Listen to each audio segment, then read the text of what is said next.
Why the launch of Chinese Property Developers Association is raising eyebrows in the country. Let's take a look. And she's been very, very vocal on social media recently about things that are happening on Ndemi Road in Nairobi. Cheratich say, Happy New Year. Happy New Year. How you doing? Twice over. Imagine. Haven't seen you for a while. No. The last time you were here, you were campaigning to be the senator for Elgeyo Marakwet County. Mm-hmm. Since then, you gave us a blackout. Well, I needed a bit of a sabbatical, and obviously I'm not the senator of Elgeyo Marakwet County, or else you'd be calling me Madam Senator. Yes. But yes, no, I took a bit of a break, but I have not gone anywhere, and my mouth is bigger than ever. So it's eating more. Okay. Okay, karibu sana to our conversation this morning. Thank you so much. You've heard of Keringet, right? Oh? Keringet water. Keringet, yes. You know Keringet the place? Yes. Have you been to Keringet the place? I have, years ago. Keringet is a spring. Yes. Yes, it means spring. Bas. Tell me. Tell us. Ati, Keringet means spring. What is so special about Keringet, a spring? Well, the water. It's a natural source. I mean, there are many Keringets around All the over. country. Yes. Yes. And the water? It's fantastic. Am I doing some free advertising here? No, you're not doing free advertising. You're advertising. No, it's great water, actually. I do drink Keringet. I do. Very good. I do. Very good. Now, Keringet, as you've heard, means spring. There's a place that has a spring, and they call it Keringet. Okay. And this particular place, they went and established a water company, and they bottle it at source, and it comes out with all this naturally filtered. Yeah. Okay. Own your richness. Got it. Own your richness. Karibu-san, we had prepared a song for you. I don't know whether it's going to play to welcome you, because it's been 3 years or 2 or I don't know. A year and a half. No, a year. Just over a year. Let me see how they'll play. It is playing there, but it's not playing here. I love that lady. She's fantastic. Yeah. Okay, that thing is not connected. Forget about it. You know the song we're talking about. It's by Marakwet daughter. Marakwet daughter, Malisafi Chito. Very good. Yes. Well said. You'd have been her senator. I would have been. You will. I would have been. You'll still have a chance. You'll still have a chance. Karibu sana to the conversation. We'll talk Thank about you. very many things that you've been talking about lately on social media. But to welcome you to the conversation, City has the day's proverb, courtesy of the Pan-African Bank, EcoBank. City. Yes, this is our final proverb from the Kingdom of Morocco. Lies have no legs. Lies have no legs. Cheryl, what's your interpretation of this one? Lies have no legs. Well, I suppose the speed with which lies move. You need a bit more than legs. You need to teleport. You need to be able to move through walls and just be everywhere at the same time. Be omnipresent if you are a lie. So it. I think it. I don't know. I think it has something to do with the pace at which lies move. Yeah, and legs are a bit limiting. Very well said. There's also the other version of it, maybe another interpretation of it, which could be that a lie once told will not spread because it's immobile. But it latches onto a being that has legs. That's when it spreads. That's an interesting one as well. A lie without the aid of somebody with legs stays where it is. So like a story doesn't spread unless somebody spreads it. Yes. Or, a third interpretation, it really has no foundation. Because, as they say, the truth will out. Now what about a lie? Will it out? Will it dissipate? And for it to actually be given relevance, it has to be perpetuated. Yeah, actually. And that's where it can't move when its own comes in. Somebody has to keep propagating it for it to have traction. Because left on its own, the underbelly will soon be revealed. I feel like I live and we live in a space. Why I say that it has no legs, it just moves. Is sometimes you don't even need that 1 or 2 or 3 people. It's with social media, this age of the internet, it doesn't need legs in that sense. So that's how I was looking at it and saying, as soon as you put it out there, if you drop a lie right here now, it's going to move. It's going to move. Does not need our legs. But I understand. And I think that's a better way even of looking at it, because you can disempower the lie by not letting it move, and eventually the truth will out. Yeah. This is the beauty of Proverbs, and this is the beauty of interpretations, because all these interpretations are relevant. Yeah. Now, Chero. Yes. Nairobi is a growing city. Okay? Yes. The population of Nairobi as of the last census was 4 million at night, 5 million in the day, or is it the other way around of 4 million and then 3 million? No, the numbers was it 3 and 4, at was it night. 4 and 5? At night, They do, but was it 3 and 4 or was it 4 and 5? Well, I prefer 4 and 5. 4 and 5 Okay. sounds more like it. So 5 million during the day and 4 million at night. 4 million sleeping in Nairobi, they need to sleep somewhere.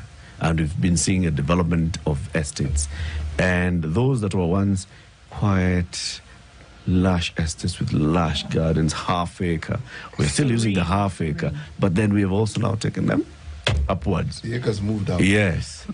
And you're one of the people who is not happy about this whole development. Why?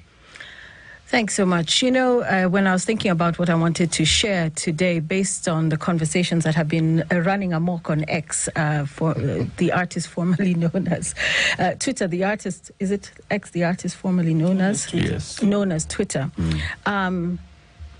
It's been interesting, the types of feedback and conversations ongoing. And one of the things I want to be very clear about is this is not about class. This is not about elitism. You have those people who come and say, oh, you leafy green suburban people are complaining. You don't want people to have houses. You don't want people to, you don't want the city to, you don't want them to live where you live. And it is not about that. What I think we're driving at is urban planning has been sacrificed on the altar of greed and corruption. Because when we talk about growing cities, we are 4 to 5 million, 4 million at night, 5 million during the day. Look at other big cities, as people are always talking about big cities. Go to New York City. Has anybody touched Central Park? Central Park is available to everyone who lives in the city and beyond. It may be a densely populated city with boroughs and so on and so forth, but there has been thought given to urban planning. And the fact that everybody, whether you live in Pipeline, they make it a Pipeline versus Kilimani debate, and it's not. Whether you live in Pipeline or Kilimani, you deserve to have green spaces. You deserve to have sidewalks. You know, go ahead. For those who are not on X or on social media and haven't caught on, or maybe they are, but they haven't seen this conversation. Yes. Start from the beginning. Okay, so what happened is I live in Kilimani, and by the way, Kilimani is not that little area of Hurlingham and Yaya and all the way. Kilimani comes as far down as railways. Haile Selassie. It goes all the way sheer across past St. Andrews, Arboretum. State House is even in Kilimani. You go to Ring Road, Westlands, come all the way up Oloitoktok, all the way Gitanga Road, all the way up to Kingara Road, dip across to the junction and come down Gong Road past Nairobi Hospital. Kilimani is vast. And there's Upper Hill on one side, there's Kileleshwa on the other side, and and so on and so forth. So I live in Kilimani, and over the years, we have watched high-rises mushroom. And you say, okay, there's one. I thought this is a 4-zone neighborhood, 4-story zone neighborhood. You see one? 7 stories, 8 stories, 9 stories, 14 stories. Next thing you know, Wood Avenue, which was called Wood Avenue for a reason, is not Wood Avenue anymore. Cement Avenue. It's Cement Avenue. It's hot concrete jungle, wall to wall, beacon to beacon. And I've been watching these developments. And I'm an active citizen. And when you see something that's not quite right, you start asking yourself, who are these people? Who are these developers? Where is all this money coming from? And don't tell me it's to cater for rural to urban migration, because it's not. There is affordable housing that the government is busy with, and that is not the affordable housing. So this is how the story evolved. And right next to where my business is, we have a 7-tower, 18-story, 3 stories down, 18 stories up, 7 towers of 18 stories each to be about 400 apartments. And last year, along with neighbors, we said, what is this? Where was the change of user? Where is public participation? Where are the plans? To date, we have never seen the plans. And they used kifua. I was assaulted by the contractor about a year ago, the local contractor that they used to excavate, to salvage and excavate. And I went to the police station, have the OB, and you know, got my P3 form and so on and so forth. When I said, what are you guys doing? They felled trees. It was a 1 acre plot, 1 2 acre plot. The trees, the mugumos that went down, the trees that have been there for decades, even more than a century, went beacon to beacon. And with the neighbors, we said, what is going on? We went to court. We're at the National Environment Tribunal right now, and the matter is still ongoing. And then recently, and this is what triggered now what we're talking about, recently we saw a little questionnaire being passed around the neighborhood, just across from where I am, on another maybe half-acre plot. There's a proposal for 3 or 4 towers, 18 stories each. That's what they do. They start doing that. I said, who are these people? Fast forward. So what was the questionnaire? The questionnaire was saying, what do you think about this? Questionnaires are opinions. That's not public participation. It's a part of collecting your data to show that you have ticked some boxes, but that's not public participation. But these guys at least tried to pass around questionnaires. At least they made you aware. Yes, there's a plan. and they say that there's a plan. Can we meet? But when did they set the meeting? For next Thursday, the 1st. When everyone is at work. That's what they do. And then no one turns up, and they go and they say, we tried, we've held public participation, we have gotten our feedback, and if they see the questionnaires are not so favorable, sometimes they pad them with other questionnaires from ghost residents of that neighborhood, and they go ahead. So I looked and I said, what is happening? Fast forward a few days later, we see the emergence of the Chinese Property Developers Association. I said, Allah. And we all know it's an open secret that Kilimani Construction is run by Chinese contractors who have now become property developers. And these property developers have created this association where they say, we're going to do good, we're going to return to the community. And you look at Haderu Road, you look at Othaya Road, you look at Mbaazi, you look at Ndemi, you look at Wood Avenue, you look at Lenana, you look everywhere you look.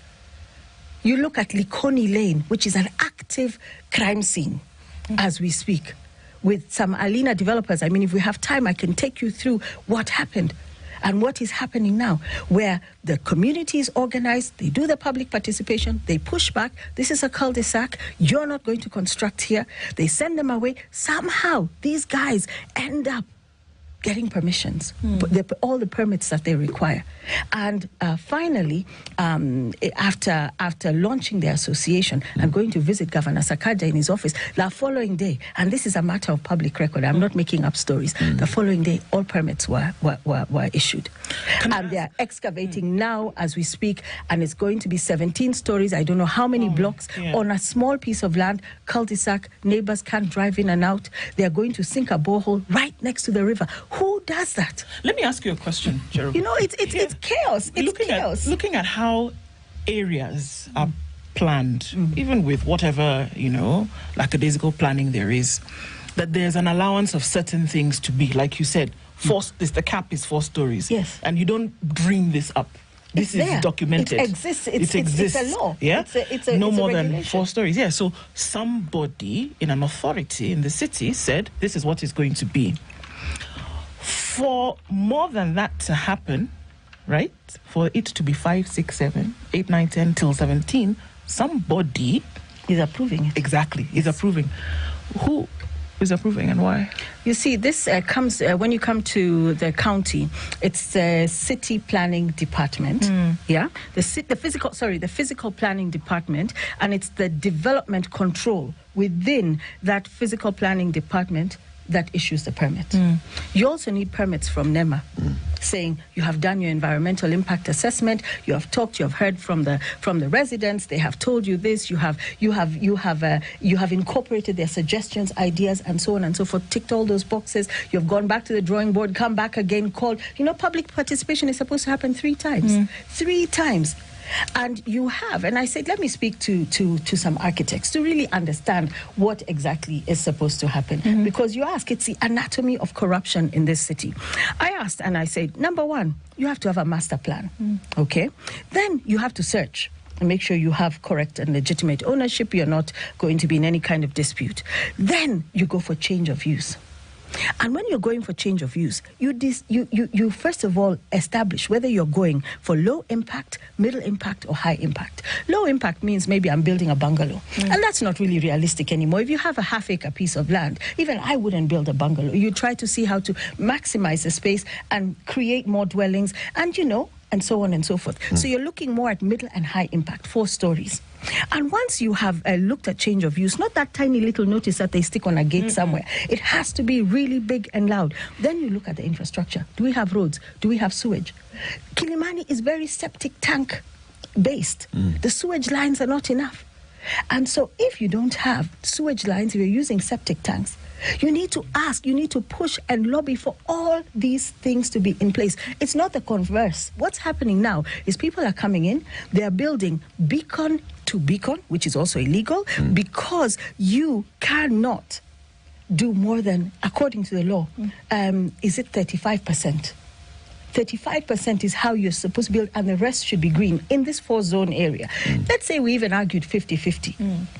Right now, what is happening is it's 100% beacon-to-beacon construction. 400 apartments where 10 people used to live without the necessary infrastructure in place. And when you don't do that, it's a case of good vibes and inshallah, everything will work out. Your lights begin to flicker, overflow of sewage, your water trucking, the denseness of the population, the sun you never see, people are in darkness. And this is a problem. When you look at pipeline, it is a problem. It's a problem throughout the city. This is not a Kilimani problem. It is a problem of rogue contractors and developers who have decided to maximize every square inch and circumvent. So when you have done all of these things, then you start your public participation. You go into public participation, you call the neighbors. When it's medium and high impact, you're supposed to call the neighbors, say, we want to build 10 stories. They'll say, Allah, this is a 4-story zone. Why 10 stories? There has to be that robust debate. Then if you ask them questions, how are you going to deal with parking? How are you going to deal? This is a narrow, small road. If you suddenly have 1,000 additional cars, how is that going to work? You ask all those questions, and the developer, it is incumbent upon the developer to go back to the drawing board. Come back, go back and forth. And finally, when it is all done, and we have said, yes, good, we're happy. Where do you go? To the city, to the physical planning department, and you get your permit from the development control. You also go to NEMA, and NEMA issues you permits. It is the converse now. You just go. You go straight there. It's a fait accompli. You're reverse engineering. You come, you tick a few boxes. Next thing you know, the ground movers are coming, the excavators. The salvagers are told, come, cut everything, take the trees. When I saw Mugumo trees go down, I wept real tears, and I said, what is going on? The place is hot. Go to Kilimani. Go to Wood Avenue. When I was a child, and we would run up and down and play with friends on Wood Avenue, it was shady. It was cool. You don't realize that as you're destroying the trees in Kilimani, you are heating the city up. Let me ask you this question. So you see, there is a problem with procedure. It's not about... The processes that you've mentioned, right? Yes. Has there been any change to those processes at all? Has there been a conversation that says, for example, that yes, this area is zoned this way? Is there any conversation that has gone into dezoning Kilimani, for instance, and saying, so Kilimani was previously this kind of zone, only this kind of population, the size of land is half acre and above, the number of houses in a half acre unit would be X. Now let's change it. Is there anything at City Hall that we can find that has started that conversation of dezoning this city? The conversations are ongoing, but here is the rub. If you dezone Kilimani and say it's no longer a 4-zone neighborhood, 4-story zone neighborhood, you can build 10, 18, 20, 30, as high as you want to go. You know what that means? Those who have been part of the gravy train of kickbacks for the provision of permits will no longer eat. Okay, now let's go step by step. So the conversations have started. Are they formal conversations? I believe I don't sit in those meetings, but from what I've heard from the Kilimani Project Foundation, from other neighborhood activists, that these conversations are ongoing. But they're not concluded, are they? They're not concluded, and they will never be concluded. This is what I'm pushing back to you. Okay. They will not be concluded, because if they're concluded, it means that if Kilimani from today becomes a 10-story zone, what happens to those people who had built more than 10 stories prior to the de-zoning of Kilimani? Either you bring those buildings down, or you retrofit, or you say, we are going to forgive, we're going to provide amnesty to all of those who had built outside the zone. And we are saying absolutely not.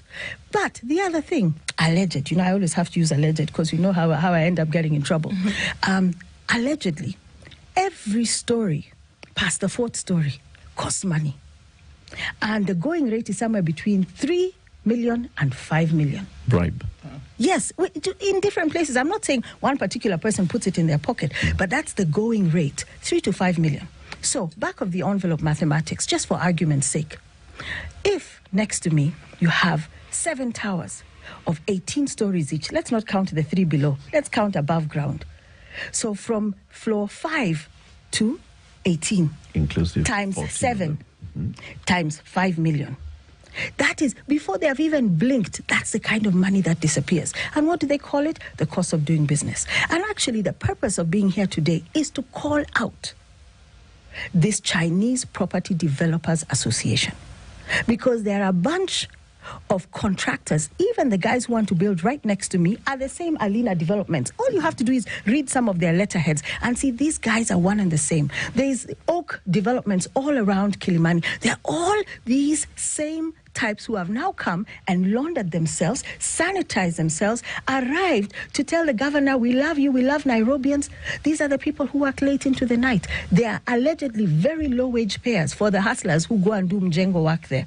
They bring in their own materials. The engineers, the foremen, where do they come from? They're not even Kenyan. So even as you're talking about, they're generating jobs for Kenyans. So sorry. Are there Kenyans who have developed more than 4 stories in Absolutely. Kilimani? Okay. Absolutely. All of them have a permit of sort. Yes. They have a document, a genuine document, not a forged document. Yes. From City Hall, from NEMA, yes, and from other regulators. They're all genuine. There is the National Construction Authority. Yes. That is aware of this. Yes. Okay? So they have not broken the law, per se. They have. They have the requisite documents. They have. Because if I applied to NEMA but for a particular zone, is that not what we're saying? Yes, now? they have broken the law.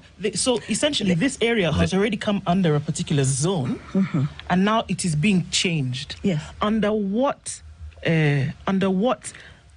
specifications is it being changed? Who is allowing this change? The issue of the certificate I see where Eric is going. Has broken the law. Has the developer broken the law? Absolutely. By applying and receiving a certificate? I'm sure City would give us a proverb saying how many you need 2 hands to clap. So at the end of the day, for the city, county, NEMA, all the issuing authorities to break the law, there was somebody else there clapping with them. And that is the point we're making. They have seen a loophole and they're exploiting it. They know that we are susceptible to inducements. They know we're susceptible to bribes. They have seen it happen. They work it into their budgets. This is the opportunity cost, the cost of doing business in Kenya. And at the end of the day, Nairobians be damned. It doesn't matter that we have cut every last tree in Kilimani. And you ask, why am I specifically focusing on the Chinese? The Chinese have decimated Kilimani. And people say, oh, are you being a little bit xenophobic? Let me go to Beijing and cut 1 tree there. I will be executed that same day. I will never leave. Yeah. Let me go to Beijing and set up a Kenya. Not because you're a Kenyan, but because the government officer who's supposed to do the job is doing the job. Yes, but I am not absolving them because they are there and they see the loopholes and they go for them. They give you donations. I've heard that even Sonko is an amateur compared to how they record conversations. You go, you sit with them, you will be recorded. You take 1 pen, they will document it. Take 5 million. Oh, you shall forever hold your peace. They should record. They should record. We need to know who is this. Let's take a break. Sorry. It's 28 minutes to 9. Cherotich is an active citizen. She's here today. She's raising concern about what's happening in development in Nairobi as a whole, with specific examples of what she has seen where she is, Kilimani. Very many apartments coming up. This area is supposed to be the 4-story zone, according to what's documented in regulation.